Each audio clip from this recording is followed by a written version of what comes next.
لله نستعينه ونستغفره ونؤمن به ونتوكل عليه ونعوذ بالله من شرور أنفسنا من سيئات أعمالنا من يهده الله فلا مضل له ومن يضلل فلا هادي له أشهد أن لا إله إلا الله وحده لا شريك له وأشهد أن سيدنا حبيبنا وشفيعنا وملاذنا وذخرنا ومولانا محمد وعلى آله وصحبه أجمعين. فقال الله تعالى: أعوذ بالله من الشيطان الرجيم. بسم الله الرحمن الرحيم. إن الذين قالوا ربنا الله ثم استقاموا تتنزل عليهم الملائكة ألا تخافوا ولا تحزنوا وأبشروا بالجنة التي كنتم توعدون نحن أولياؤكم في الحياة الدنيا وفي الآخرة ولكم فيها ما تشتهي أنفسكم ولكم فيها ما تدعون نزلا من غفور رحيم. ومن أحسن قولا ممن دعا إلى الله وعمل صالحا وقال إنني من المسلمين. وقال تعالى أيضا: فمن يعمل مثقال ذرة خيرا يره ومن يعمل مثقال ذرة شرا يره. قال رسول الله صلى الله عليه وسلم: كل أمتي يدخلون الجنة إلا من أبى. قيل من يبى يا رسول الله؟ من أطعني دخل الجنة ومن عصاني فقد أبى. وقال أيضا: من شهد أن لا إله إلا الله يصدق قلبه لسانه دخل الجنة من أبواب شيء أو كما قال رسول الله صلى الله عليه وسلم. Bapak Ibu hadirin wal hadirat yang dimuliakan Allah, sesungguhnya kehidupan orang yang diberi hidayah pada hakikatnya yang sebenarnya adalah kehidupan yang paling menguntungkan. Kehidupan orang yang diberikan hidayah, diberikan kesibukan dalam perkara agama, pada hakikatnya sebenarnya adalah kehidupannya kehidupan yang sangat menguntungkan. Betapa tidak hadirin, kehidupan orang yang sibuk dalam perkara agama, menjalankan perkara agama perintah Allah adalah kehidupan yang terus berjalan menuju surga Allah, menuju kebahagiaan yang selama-lamanya. Itulah kehidupan orang yang ada agama dalam dirinya. Bahkan hadirin, alladzi khalaqal insana fi ahsani taqwim. Orang yang ada agama dalam dirinya, bukan saja Allah berikan jaminan dia bahagia di akhirat, tapi orang yang ada agama, Allah beri gambaran, Allah beri jaminan dia Allah akan muliakan, lebih mulia di atas malaikatnya Allah apabila ada agama hadir dalam diri manusia. Kenapa hadirin? Karena manusia ini diberikan, diciptakan oleh Allah dengan hawa nafsu, dengan ujian demi ujian, tarbiyah demi tarbiyah. Tapi dia buktikan ujian itu, tarbiyah itu bukan membuat dia lupa dengan Allah, tapi dia terus istiqamah menjalankan perintah Allah. Maknanya apa? Dia tidak terkesan dengan perkara yang menimpanya, dia tidak terkesan dengan perkara yang datang kepadanya, tetapi dia justru terus menyempurnakan agamanya di hadapan Allah Subhanahu wa ta'ala. Hadirin yang dimuliakan Allah, orang yang menjalankan kehidupan tanpa agama,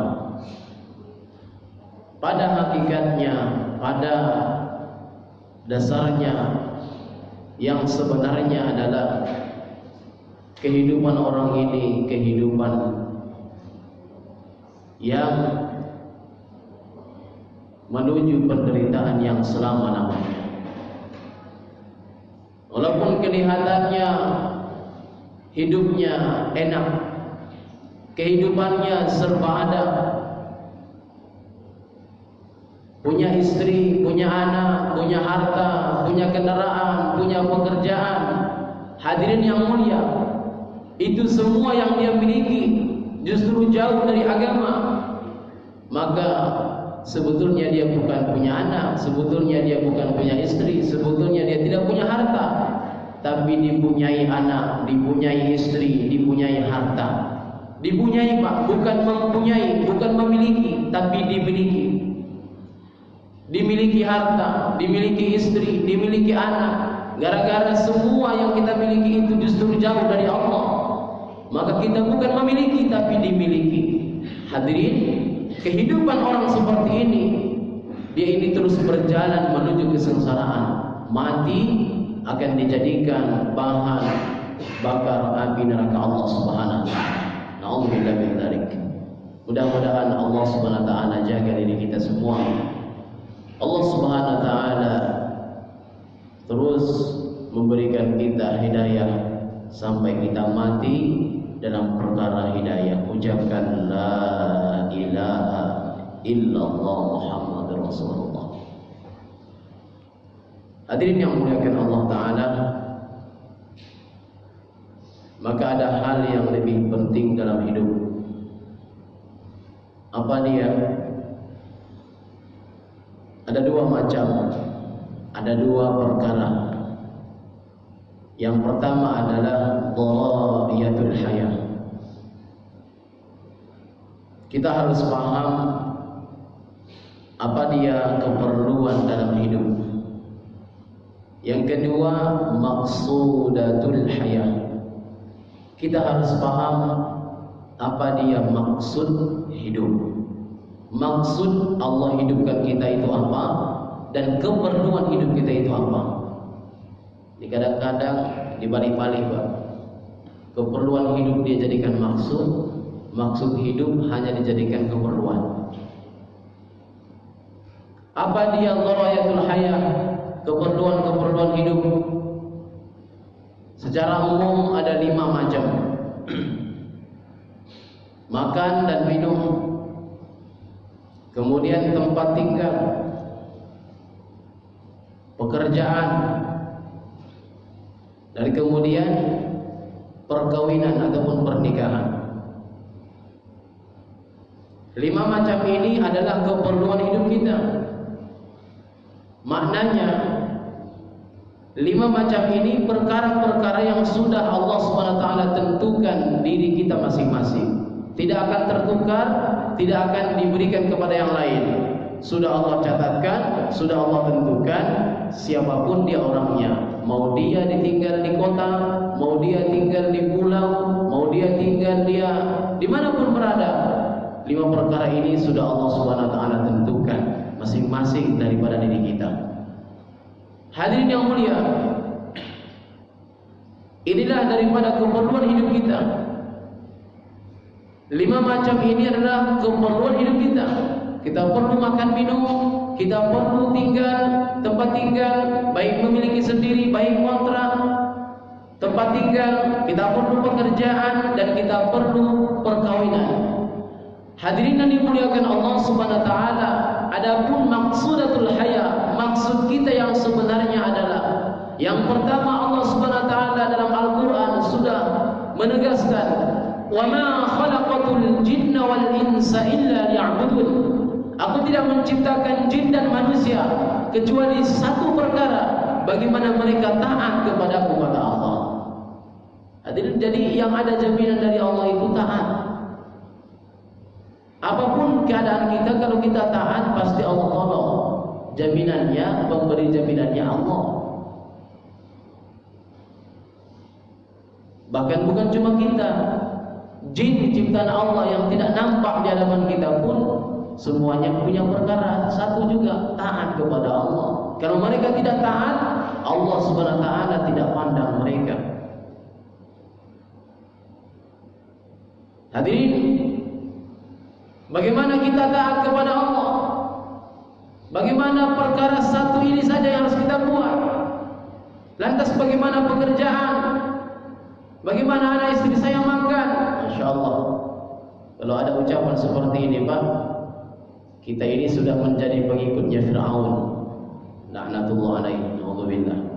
Kalau ada kata-kata di hati, tanpa saya, bagaimana anak saya makan, bagaimana istri saya makan?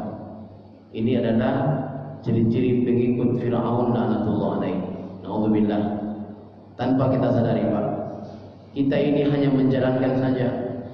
Kita punya kantor, kita punya pekerjaan, menjalankan saja. Ya, dengan itu pekerjaan kita bisa mendatangkan rezeki. Tanpa kita pun, anak istri kita sudah ada jaminan dari Allah Subhanahu wa taala. Jadi jangan kita ini menjadi Tuhan kedua. Masya Allah. Lantas bagaimana yang dimaksud kita taat kepada Allah? Apa kata Rasulullah? Qul in kuntum tuhibbuna Allah fattabi'uni yuhibbukum Allah wa yaghfir lakum dhunubakum wallahu ghafurur rahim. Allah berfirman, Rasulullah mengatakan, Qul in kuntum tuhibbuna Allah. Hai sekalian umatku, hai sekalian manusia, kalau kalian ingin kasih sayang Allah. Jadi kalau kita ini sudah dikasih sayang Allah, tidak ada lagi di atas itu, Pak. Kalau Allah sudah sayang, Allah sudah cinta kepada kita, tidak ada di atas sayang dan cintanya Allah lagi, Pak. Karena Allah yang Maha tahu keadaan kita. Kalau kita disayang dan dicinta istri, kita disayang dicinta oleh orang tua, kita disayang dicinta oleh tetangga, kita disayang dicinta oleh teman kita, itu terbatas saja. Tapi kalau sudah disayang dan dicinta oleh Allah, tidak ada di atas lagi cinta dan sayangnya Allah. Karena Allah Maha tahu keadaan kita. Di dunia Allah tolong, di kubur Allah tolong, di mizan Allah tolong, di padang mahsyar pun Allah tolong. Kalau anak istri, kalau tetangga, kalau teman, di dunia saja tidak bisa sepenuhnya menolong kita, apalagi dalam kubur, tidak ada lagi bisa menolong kita, Pak. Jadi minta hanya satu saja, kasih dan cinta Allah Subhanahu wa taala. Mana buktinya? Ketika ada panggilan di masjid, azan, seorang muadzin, hakikatnya panggilan Allah, segerakan. Insyaallah. Insyaallah. Fattabi'uni yuhibbukumullah. Bagaimana tadi caranya? Allah cintai, Allah sayangi kita. Kata Nabi, ikutilah saya. Ikuti aku. Bagaimana kehidupan kita ini mengikuti Rasulullah? Bukan semau gua, semau gue, semau saya. Tapi bagaimana ikut Rasulullah SAW. Makannya cara Rasulullah, tidurnya cara Rasulullah, bermuamalahnya cara Rasulullah, bermuasyarahnya cara Rasulullah, ya, salatnya cara Rasulullah. Di mana cara Rasulullah? Di mana azan dikumandangkan, di masjid atau musholla. Kalau di rumah bukan cara Rasulullah, ya. Semuanya cara Rasulullah. Maknanya apa? Kalau kita menghidupkan kehidupan dengan cara Rasulullah, maka itulah akan dihitung kita ini dalam keadaan taat kepada Allah. Jadi kata Nabi Adam alaihissalam, beliau itu salah satu sebab Allah Ta'ala ampunkan kesalahannya, dosanya, padahal dosanya tidak begitu besar, Pak, ya, bukan perkara-perkara melanggar agama sebetulnya, hanya tidak taat perintah saja sebetulnya. Maknanya tidak diperbolehkan makan buah tersebut dimakan oleh beliau, dan itu hanya lupa saja, ya, bukan dikatakan berdosa. Kekhilafan beliau diampuni oleh Allah Ta'ala. Salah satunya adalah ketika beliau bermunajat kepada Allah, meminta ampun kepada Allah melalui kemuliaan Rasulullah Muhammad sallallahu alaihi wasallam. Ketika beliau ditanya, "Kenapa engkau mengenal Muhammad? Kenapa engkau mengenalnya?" Maka beliau katakan, "Ya Allah, bagaimana saya tidak mengenal beliau? Bagaimana beliau tidak mulia? Pintu masuk surgamu saja dituliskan la ilaha illallah, dan di pintu yang dan di tiang yang sebelahnya adalah Muhammadur Rasulullah." Maka hadirin, maknanya apa? Maknanya diri kita ini bukan saja bisa hanya la ilaha illallah. Dalam kehidupan ini bukan hanya la ilaha illallah, taat kepada Allah, tapi sudah satu paket, Pak. Muhammadur Rasulullah, ikut cara Rasulullah sallallahu alaihi wasallam. Maka apapun aktivitas yang kita buat akan dihitung ibadah oleh Allah. Mohon maaf, Pak, ya, mohon maaf. Bukan saja perkara dalam majelis seperti ini, masuk WC saja kalau dibuat cara Nabi itu dihitung ibadah oleh Allah.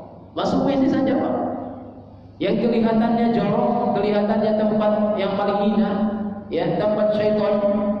Azan berkumandang, syaitan lari ke kamar mandi, Pak. Makanya kalau bisa, kalau azan jangan langsung kamar mandi dulu. Kalau bisa sebelum azan atau setelah azan. Nah, itu dikatakan ulama, syaitan-syaitan berlarian, berbirit-birit masuk ke kamar mandi. Maka di kamar mandi kita punya adab. Ini cara masuk kamar mandi saja diajarkan Nabi, Pak. Perhatikan, cara masuk kamar mandi saja diajarkan Nabi, apalagi cara menjalankan ibadah. Begitu kurang lebihnya, Pak. Untuk masuk kamar mandi saja, perkara yang kita tidak terpikir sebelumnya itu diajarkan Nabi. Apalagi cara beribadah, cara sholat, cara baca Quran, ya, cara berkeluarga. Wah, itu lebih penting lagi, Pak. Masuk kamar mandi saja diajarkan Nabi. Langkahkan kaki kiri, pakai alas kaki, sendal, tidak membelakangi kiblat atau menghadap kiblat. Ya, kalau ada WC-nya menghadap kiblat, Pak, nah, itu dirubah nanti, ya, atau membelakangi, tidak boleh. Masya Allah, itu diajarkan Nabi. Tutup kepala, tidak boleh membawa mushaf dalam kamar mandi, mushaf Al-Quran, tidak boleh mengaji-ngaji Quran, tidak boleh kita dalam kamar mandi berlama-lama, ya, menghayal. Ada yang menghayal kamar mandi, punya keputusan diputusinya di kamar mandi, musyawarahnya sama jin. Lagi musyawarah kan, izin kamar mandi, izin dulu masuk kamar mandi. Keluar dari kamar mandi udah punya keputusan. Itu keputusannya syaitan. Baca doa, itu diajarkan Nabi sallallahu alaihi wasallam. Fattabi'uni yuhibbukumullah wa yaghfir lakum dzunubakum wallahu ghafurur rahim. Yang paling menguntungkan lagi, Pak, ketika kita menjalankan perkara agama dengan cara Nabi SAW, setiap saat, setiap keadaan, wa yaghfir lakum dzunubakum, dosa-dosa kita diampuni oleh Allah Subhanahu wa ta'ala. Allahu Akbar. Gimana lagi, Pak, kenikmatan yang kita cari kalau tidak dengan kenikmatan ikut Rasulullah SAW? Hadirin yang mulia, ini yang pertama. Yang kedua adalah Allah Subhanahu wa ta'ala katakan maksud al-hayat, maksud daripada kehidupan kita, alladzi khalaqal mauta wal hayata liyabluwakum ayyukum ahsanu amala wa huwal azizul ghafur. Salah satu maksud hidup kita di dunia ini adalah dengan adanya tarbiyah dari Allah, ujian dari Allah. Kalau tidak mau diuji, jangan lagi hidup di dunia. Kalau namanya hidup di dunia, pasti diuji oleh Allah Subhanahu wa ta'ala. Oh, saya tidak ada diuji, banyak harta saya. Harta pun ujian. Apakah dengan hartamu kamu bisa taat kepada Allah atau tidak? Ya, ujian. Kemiskinan ujian, kekayaan ujian, sehat ujian, sakit ujian. Punya anak ujian, enggak punya anak ujian. Ujian semua. Dalam hal apa Allah ujinya semua? Dalam hal sejauh mana kita taat kepada Allah Subhanahu wa ta'ala. Ujian, Pak, ya? Ujian. Keadaan hari ini ujian, keadaan yang sudah lalu ujian, dan yang akan datang pun ujian. Kalau kita memahami perkara ini, maka apapun yang kita didatangkan oleh Allah, bagaimanapun keadaan kita, seperti apapun yang kita alami, maka tetap tsummas taqamu, kita tetap istiqamah dalam agama. Tidak tergesa, tidak pengaruh apapun, keadaan apapun tidak pengaruh dalam diri kita. Tetap di hati kita ada Allah Subhanahu wa ta'ala. Tsumma istaqamu tatanazzalu alaihimul malaikah. Orang istiqamah ini punya saudara, punya teman, Pak. Tidak usah ragu-ragu. Kita menjalankan agama dicaci, dimaki, dihina oleh orang, tidak dianggap oleh orang karena kita menjalankan agama, punya cuma satu sebab, karena kita taat kepada Allah, karena kita sholat ke masjid, kita dibenci, kita dicaci, kita terus istiqomah, tidak pengaruh dengan ucapan itu, dengan cacian itu. Tsumma istaqamu, maka Allah beri kabar gembira, tatanazzalu alaihimul malaikatu alla takhafu wa la tahzanu. Allah akan datangkan teman kita, para malaikatnya Allah. Didoakan kita tiap hari, didoakan kita tiap saat. Alla takhafu, jangan kamu ragu. Wa la tahzanu, jangan kamu takut. Wa abshiru bil jannah, jangan kamu takut dalam taat, jangan kamu ragu dalam taat. Wa abshiru bil jannah, pandanglah surga Allah Lihat surga Allah. Kalau kita berat menjalankan agama ini, jangan pandang beratnya Pak, tapi pandanglah balasan yang Allah beri dalam menjalankan agama. Pandangan surga Pak, hidup di dunia tapi pandangannya sudah surga. Kita beribadah, pandangannya sudah surga.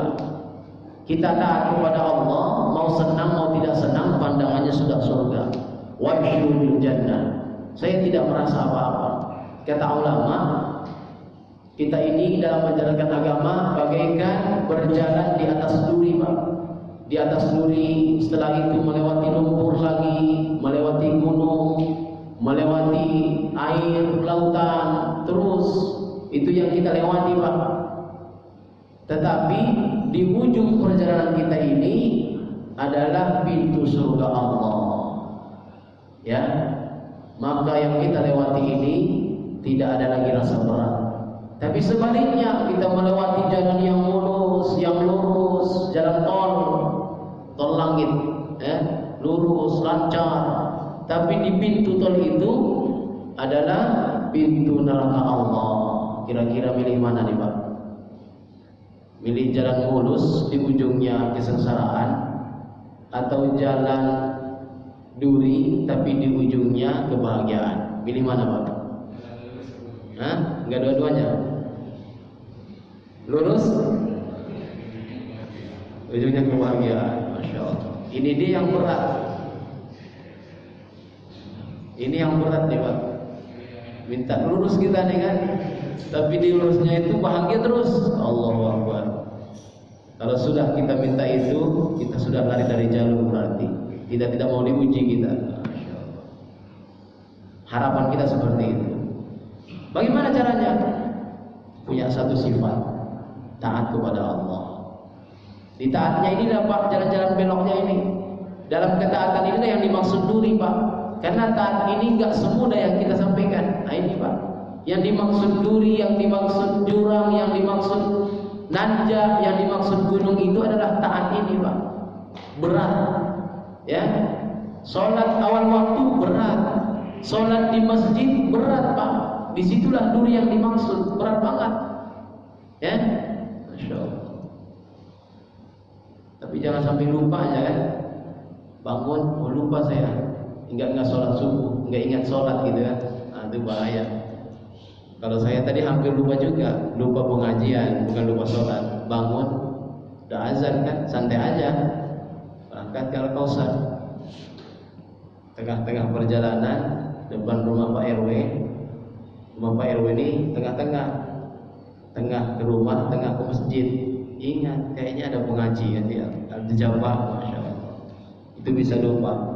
Perkara yang sudah ditulis, sudah kelihatan itu aja bisa lupa Pak. Bagaimana dengan akhirat yang tidak kelihatan? Ayo Pak. Coba pernah nggak Pak? Kita nih lupa naruh kunci, lupa naruh rokok, atau kadang koreknya, lupa koreknya mana? Coba. Perkara yang kelihatan saja kita nih sering lupa Pak. Apalagi dengan perkara yang tidak kelihatan. Akhirat itu nggak nampak, ya. Surga neraka nggak nampak. Perkara yang nampak saja sering lupa. Apalagi dengan perkara yang tidak nampak. Orang tua kita Pak, orang tua saya itu di kampung, asik ngerokok, itu saja bisa lupa Pak. Lupa di tangannya itu ada rokok. Di tangannya ada rokok. Di mana? Kelupaannya di mana? Itu naruh nanti santai, taruh di bawah. Tahu-tahu sarungnya udah bolong. Jadi sarung orang tua saya, ayah saya itu nggak ada yang tidak bolong Pak. Semua bolong dengan rokok. Itu nggak tahu nikmatnya atau karena apanya. Yang jelas itu lupa aja. Nggak mungkin sengaja kan? Lupa. Nikmatnya rokok dua. Rokok lupa. Allahu Akbar. Hadirin yang dimuliakan Allah Subhanahu wa taala, adapun yang ketiga yang terakhir, maksud al-hayat, maksud kehidupan kita. Wa idz qala rabbuka lil malaikati inni ja'ilun fil ardi khalifah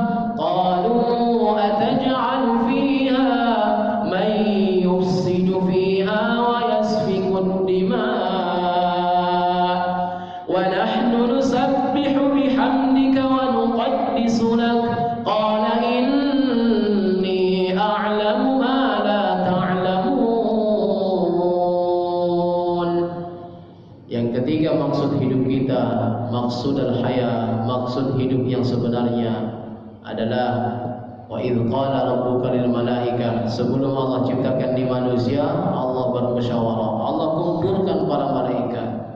Allah Ta'ala katakan, qala rabbuka lil malaikati inni ja'ilun fil ardi khalifah, saya akan ciptakan khalifah, pemimpin di muka bumi, kata Allah. Ini ja'ilun fil ardi khalifah. Qalu ataj'alu fiha man yufsidu fiha wa yasfiku dima. Malaikat kira-kira protes enggak? Protes, Pak. Kata malaikat, buat apa ya Allah? Mereka itu hanya lupa kepadamu nantinya. Mereka itu hanya bermusuhan satu sama lain nantinya. Merasa paling benar nantinya. Merasa paling baik nantinya. Merasa paling betul keimanannya nantinya. Bertumpah darah satu sama lain nantinya.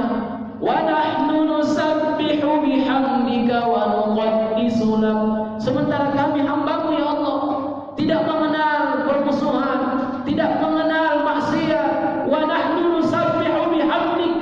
Kami hanya mengenal taat kepadamu, memuji-Mu, memuliakan asma-Mu, meninggikan daripada nama-Mu. Wa nahnu nusabbihu bihamdika wa nuqaddisu lak. Kami hanya mengenal satu sifat ya Allah, taat kepadamu. Jangan ciptakan yang lain, cukup kami saja ya Allah. Qala inni a'lamu ma la ta'lamun. Dengan rahmatnya Allah, dengan maha rahimnya Allah, Allah menjawab, saya ini yang lebih tahu daripada kalian. Maknanya tidak semua melanggar, tidak semua maksiat, masih ada orang yang mau bertaubat dari maksiatnya. Maka hadirin, di sini Allah memberikan banyak perintah kepada kita.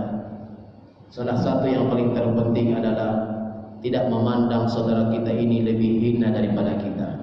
Walaupun saat ini dia ini jauh dari agama, saat ini belum lagi taat kepada Allah, saat ini dia belum lagi sempurna dalam ibadah, belum lagi baik cara salatnya, belum lagi baik bacanya, belum lagi baik gerakan salatnya, tapi tidak merasa kita ini lebih baik daripada dia. Karena ada orang hadirin, dia ini hidupnya penuh dengan kemaksiatan, tapi di akhir kehidupannya Allah beri dia hidayah, dan dia terus istiqomah dalam hidayah, mati ucapkan la ilaha illallah. Tapi ada orang sebaliknya, dia kelihatan taat kepada Allah, tapi karena di hatinya ada satu sifat yang dimiliki oleh iblis, laknatullah adalah, yaitu sifat sombong. Dia merasa dia sempurna, dia merasa dia baik, dia merasa dia sudah paling baik di hadapan Allah. Kemudian sifat ini mendalam dalam dirinya. Hadirin, Allah tidak suka dengan perkara ini. Akhir kehidupannya Allah cabut hidayah, dia mati dalam su'ul khotimah. Na'udzubillahi min dzalik. Yang jelas adalah tidak memandang manusia yang lain lebih hina daripada kita. Tapi kita balik hadirin, sesuai dengan cara Nabi. Kita memandang saudara kita, siapapun dia ini lebih baik daripada kita. Kita ini lebih buruk daripada dia. Kira-kira mau nggak seperti ini, Pak? Hah? Sifat ini bisa nggak kira-kira diterapkan? Orang yang di hadapan kita, siapapun dia, mau teman kita, mau musuh kita, dia lebih baik daripada kita, dan kita lebih buruk daripada dia. Bisa, Pak? Kalau bisa itu hebat, karena itu salah satu sifat Rasulullah SAW. Kita terus belajar. Hadirin, di dalam ayat ini ulama tafsirkan ada perkara yang penting. Maksud dan hayat, maksud hidup kita. Dalam ayat ini maksud hidup kita, Habibana Habib Umar Hafizahullah katakan, wa idz qala rabbuka lil malaikati inni ja'ilun fil ardi khalifah. Yang dimaksud khalifah adalah bukan hanya pemimpin satu negara, satu daerah, tapi yang dimaksud khalifah adalah diri kita ini, Pak. Pemimpin yang dimaksud adalah bagaimana kita ini memikirkan agama yang sudah ada dalam diri kita, bagaimana hadir dalam diri manusia yang lainnya. Agama yang sudah kita jalankan, kita punya pikir bagaimana anak istri kita pun bisa menjalankannya. Agama yang sudah kita jalankan, kita berpikir bagaimana teman kita, sahabat kita bisa juga taat kepada Allah. Ini, Pak, ini sudah satu paket juga, Pak. Jadi kita tidak bisa taat sendiri saja, tapi kita harus berpikir juga saudara kita yang lain juga bisa taat kepada Allah Subhanahu wa taala. Kita beribadah ke masjid, kita pengajian ke masjid, kemudian tetangga kita belum lagi pernah beribadah dan pengajian ke masjid, kita harus punya risau, kita harus punya fikir tetangga kita ini bagaimana caranya, bagaimana untuk mengajak dia ini ke masjid, apa harus yang kita buat, harus ada fikir itu Pak. Ulama katakan fikir sesaat untuk agama, fikir sesaat untuk agama maka lebih baik daripada ibadah 70 tahun lamanya. Fikir ibadah, fikir agama. Kita memikirkan bagaimana tetangga kita ini bisa taat kepada Allah, itu Allah beri nilai lebih baik daripada ibadah 70 tahun lamanya. Itu baru fikir Pak. Pernah nggak Pak kita lewat dari depan rumah saudara tetangga kita, dia tidak ada fikir ke masjid, kita lewat, pernahkah kita berpikir bagaimana dia ini segera ke masjid? Kalau belum pernah, mulai hari ini fikirkan Pak. Kenapa difikirkan? Karena itu menjadi tanggung jawab kita di hadapan Allah.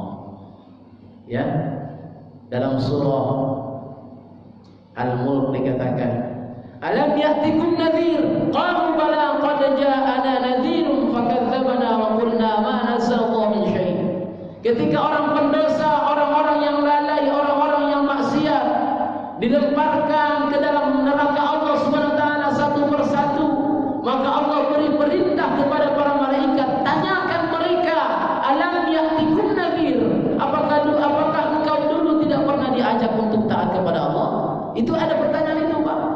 Kalau tetangga kita ini ternyata menjawab, saya ini tidak pernah diajak, saya ini tidak pernah dirisaukan, saya ini tidak pernah dirayu untuk ke masjid, maka hadirin sebentar, siapa kau punya nama tetangga? Ditanya, siapa kau punya nama tetangga? Nama tetanggamu siapa?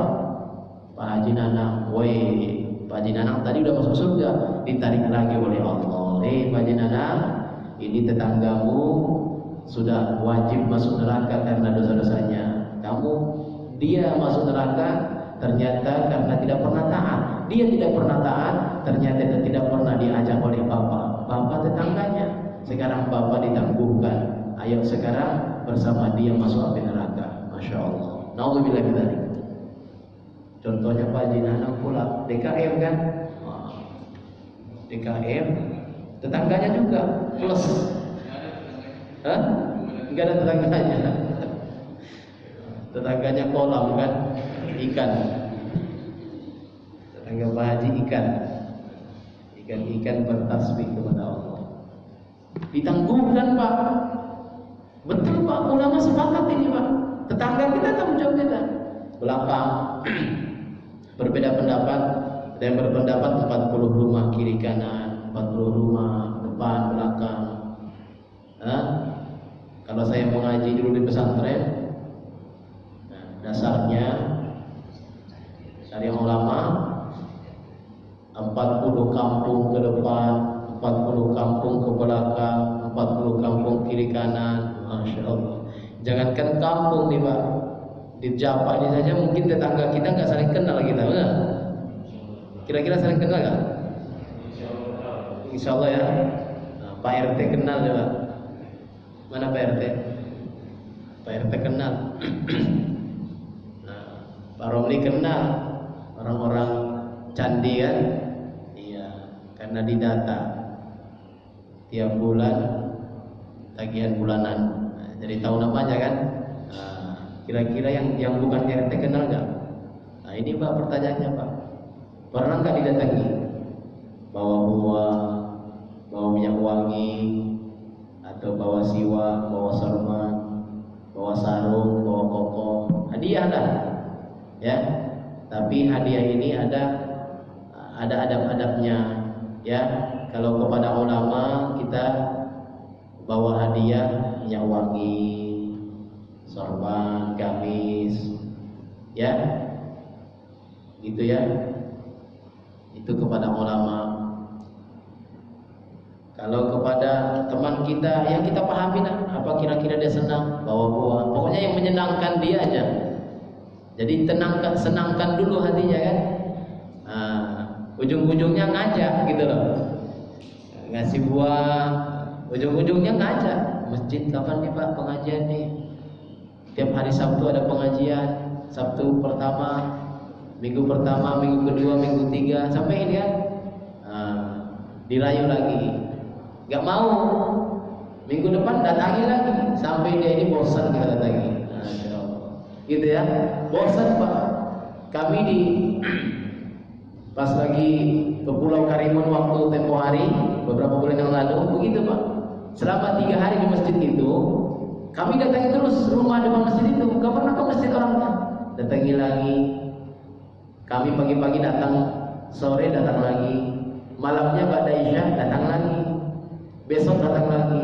Kata dia, bosan saya, katanya, ayolah ikut ke masjid. Nah, ikut juga ke masjid Pak.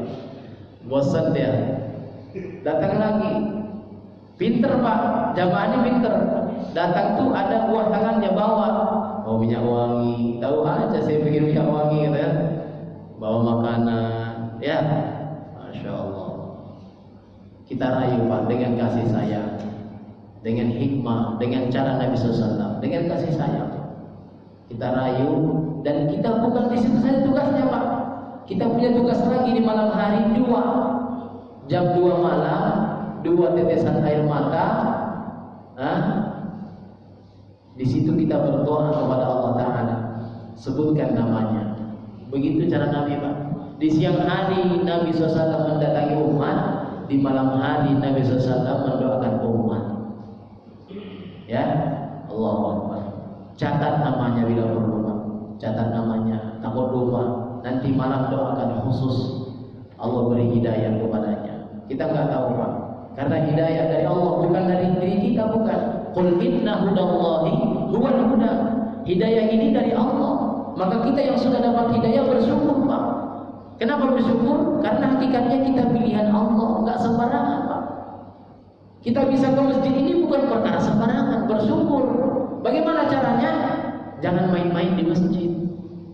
Salatnya usahakan yang khusyuk. Itu caranya, itu buktinya kalau kita bersyukur, diberi kasih sayang masuk ke masjid itu, kita beri bersyukur Pak. Kita tidak sia-siakan waktu kita di masjid. Masya Allah. Jadi hidayah, qul inna hudallahi wal huda walakin ittaba'ta ahwa'ahum min ba'di ma ja'aka minal 'ilm. Sampaikan Pak perkara ilmu, perkara ibadah kepada mereka. Tapi yang memberikan penyampaian itu Allah Pak, bukan kita. Kita ini hanya menyampaikan. Tapi yang memahamkan mereka Allah, termasuk anak istri kita. Istrinya belum tutup aurat secara sempurna, jangan buat perkara-perkara kekasaran, marah-marah. Tidak ada Pak, tidak ada perintahnya seperti itu. Tapi terus dengan hikmah, doa. Istrinya belum paham, doa. Bila perlu, kata guru saya, kita sholatnya itu, sholat malamnya tadi jam 2 malam tadi, sholatnya dekat tempat tidur istri. Itu istri di samping lagi tidur, kita sholat di sampingnya. Doa, nangis-nangis, sebutin namanya. Mudah-mudahan dia dengarkan. Ya Allah, pahamkanlah istri saya. Ya Allah, berilah dia hidayah menutup Allah. Meneteskan air mata, nangis. Didengar Pak, malu dia kepada Allah. Bukan sama kita Pak, dia malunya kepada Allah.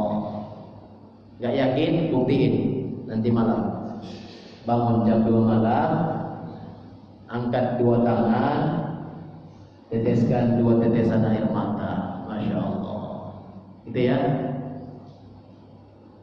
3 ya, bangun jam 2 malam, sholat 2 rakaat, oh ya gitu ya. Bangun 2 malam, sholat 2 rakaat, teteskan 2 tetesan air mata. Jangan dibalik, bangun jam 2 malam, kemudian angkat 2 jari, merokok,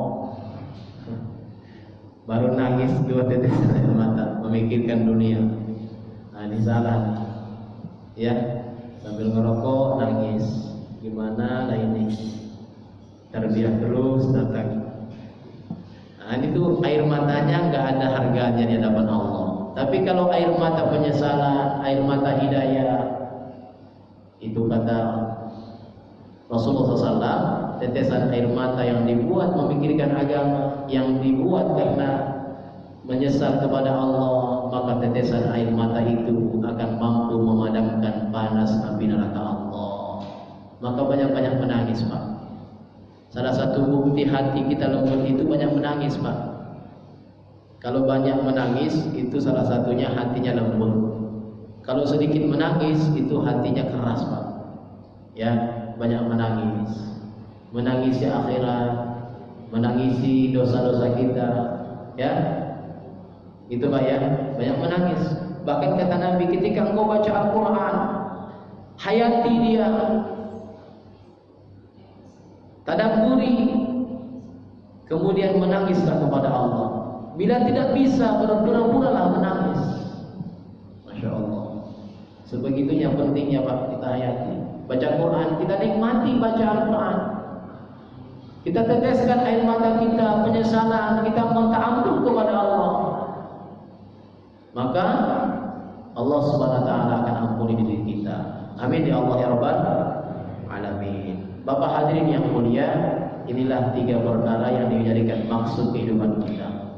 Maka ulama katakan, ketika maksud hidup ini kita sempurnakan, maka keperluan hidup pasti Allah akan datangkan. Tapi kalau keperluan hidup kita sempurnakan, maksud hidup kita lupakan, maka kita tidak mendapatkan apa-apa, melainkan yang sudah ditetapkan oleh Allah. Tidak akan bertambah yang kita cari, tidak akan berkurang yang kita usahakan, semua akan diberikan sesuai dengan takaran masing-masing. Tapi hadirin yang mulia, kalau kita memahami yang sebenarnya, kita menyempurnakan maksud hidup, maka kita sudah memikirkan Pak, keperluan hidup ini sudah tanggung jawab daripada Allah Ta'ala. Kita buat usaha, kita buat ikhtiar, kita buat usaha, mati-matian kita buat, tidak akan lebih daripada perkara yang sudah ditetapkan oleh Allah Subhanahu wa Ta'ala. Misalnya seseorang, contohnya ya, mobil tabrakan, kelihatannya sudah mati ini orang yang dalam mobil ini. Kalau dilihat dari kendaraannya yang sudah hancur, tapi kata Allah tidak meninggal, tidak mati, maka kenyataannya tidak mati. Kenapa? Salah satu penyebabnya karena rezekinya masih ada di dunia ini. Itu Pak kurang lebihnya Pak. Kemarin belum lama, seminggu yang lalu, saya pulang ke Sumatera. Di Sumatera aman insyaallah.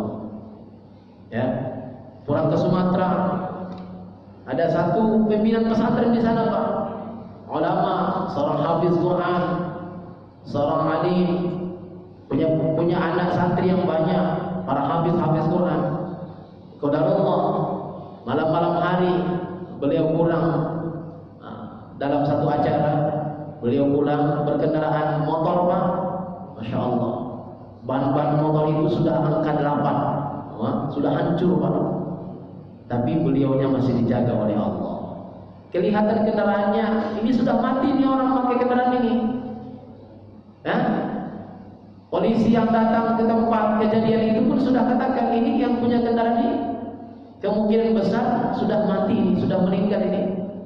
Tapi kata Allah tidak mati. Allah katakan belum lagi, umurnya masih ada, rezekinya masih ada, dihidupkan oleh Allah Subhanahu wa Ta'ala. Hanya kakinya saja yang diberikan sedikit sakit, badannya masih dijaga oleh Allah. Beliau pakai sorban, tidak pakai helm pada saat itu ya, karena jaraknya mungkin hanya dekat saja.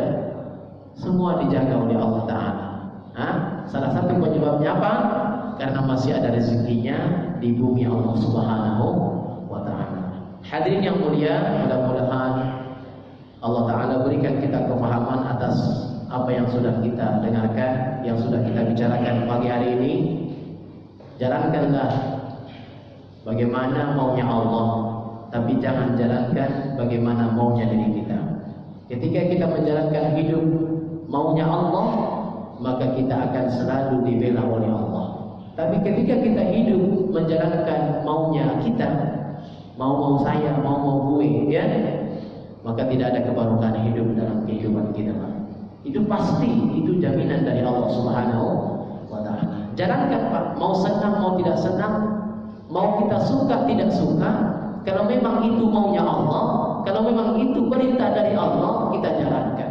Nabi Ibrahim alaihissalam bukan saja perkara yang kecil Pak, karena maunya Allah, karena datangnya dari Allah, disuruh menyembelih anak sendiri pun dilakukan, Pak. Kita pengorbanan tidak sampai ke sana, Allah minta, Pak. Belum ada perintah itu kepada kita. Tidak ada sejauh itu perintah kepada kita, Pak. Kalau beliau Nabi Ibrahim alaihissalam sudah sampai untuk menyembelih anaknya yang paling dicintai. Lama didatangkan ini anak. Lama didatangkan dan lama baru berjumpa, Pak. Karena kesibukan dalam perniagaannya. Lama baru berjumpa dan lama didatangkan ini anak. Sudah lama berjumpa, lama didatangkan, disuruh lagi sembelih. Kira-kira bayangkan pengorbanan yang sudah dilakukan itu seperti apa? Bayangkan, Pak. Tapi akhir daripada pengorbanan ini apa? Akhir pengorbanan ini Allah datangkan keturunan-keturunan yang mulia, nabi-nabi, termasuk beliau Rasulullah Muhammad sallallahu alaihi wasallam. Insyaallah kita pun dalam berkeluarga, kita buat perkara ini, Pak. Kita bersakit-sakit, bermujahadah dalam agama, insyaallah akan Allah datangkan keturunan-keturunan yang saleh dan solehah kepada keluarga kita. Amin. Insyaallah akan datangkan hafiz-hafiz Quran dalam keluarga kita, para pecinta-pecinta agamanya Allah Subhanahu wa taala.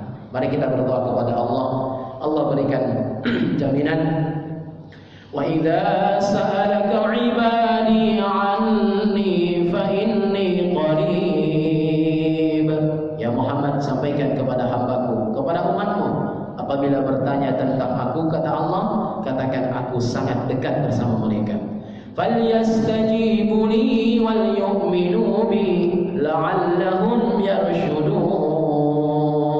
Dan sampaikan, siapa saja yang di antara mereka yang yakin kepadaku, berdoa bermunajat kepadaku, maka falyastajibuu li, semua doanya dengan penuh keyakinan, maka semuanya akan dikabul oleh Allah. Kalau di dunia ini belum lagi diberi Allah, mungkin doa kita disimpan di langitnya Allah untuk di surga yang kita harus nikmati selama-lamanya. Maka jangan pernah capek, jangan pernah mengeluh dalam doa, teruslah berdoa, teruslah meminta. Kita ini diperintahkan berdoa, kita diperintahkan meminta, dan tanggung jawab Allah untuk mengabulkan setiap doa yang kita panjatkan yang yakin kepada Allah Subhanahu wa taala. Astaghfirullahaladzim.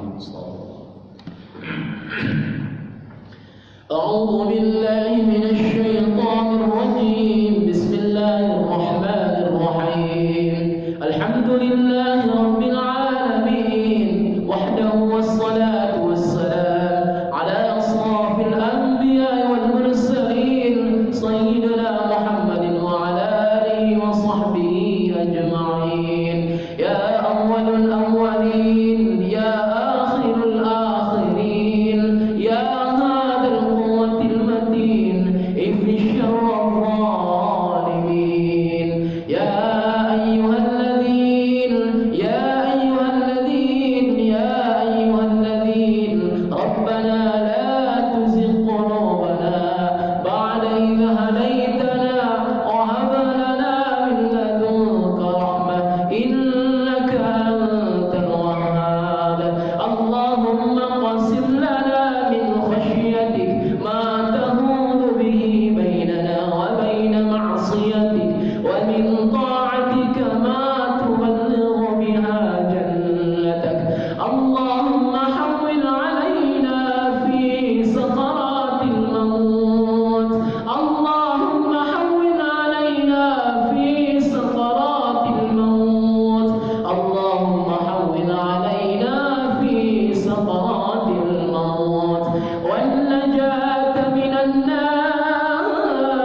alaihim siratal ladzina an'amta alaihim ghairil maghdubi alaihim waladdallin.